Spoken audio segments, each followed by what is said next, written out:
Like many areas of the New World, Spanish influence can be seen easily throughout the country of Cuba.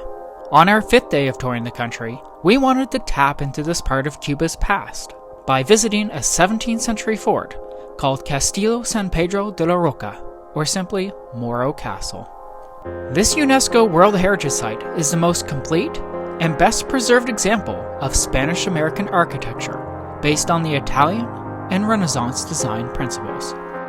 We had first laid eyes on this fort during our boat cruise the day before. Perched upon the side of the cliff, you immediately realize the fort's strategic location at the mouth of Santiago Bay. The castle is a multi-level stone fortress built along the southern stretches of Cuba's second largest city, Santiago de Cuba. Completed in 1638, the fort was built to combat aggressive commercial and political rivalries within the Caribbean at the time, including the fear of invasion by pirates. But the main reason for building the fort was the continued tension between Spain and England. The local town's governor ordered a fort to be built. With clear sight lines up and down the coast, this fort is perfectly positioned to ward off any threats from the water. Cannons were lined on all sides of the fort. With its multi-layered design, military personnel had a wealth of options when it came to deploying the appropriate combination of defense tactics. The fort saw some action during its lifetime. In 1678, it helped repel a French attack, and then again in 1680 when it was attacked by pirates.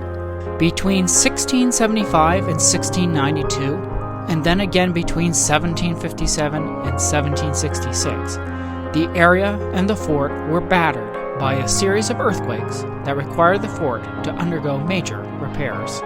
By the late 1700s, the threat of attack subsided. Over 100 years later, the fort was put back into action in 1898, when the United States attacked the fort and Santiago de Cuba during the Spanish-American War. The powerful American Navy, with 4 battleships and 2 armored cruisers, outgunned the Royal Spanish Navy easily, who only had 4 armored cruisers and 2 destroyers. The Americans sank all the Spanish ships without losing a single ship of their own. It was with this battle that Spain released control of Cuba and the Americans began to oversee the country. The site finally became a UNESCO World Heritage Site in 1997. We love visiting the UNESCO sites as they offer locations that are truly unique to this world.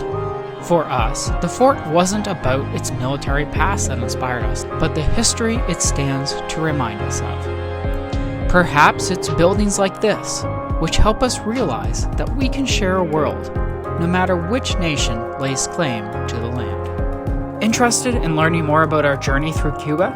Take this time to subscribe to our YouTube channel, or visit us on our website for additional written material at joshuatravelguy.ca. Are you looking for something a little more hands-on? Why not join us for an excursion through Cuba for a truly authentic experience? Learn more about these and more on our website. Why not share the love? If you enjoyed the video, do us a favor and share it with a friend, because together we can share the world.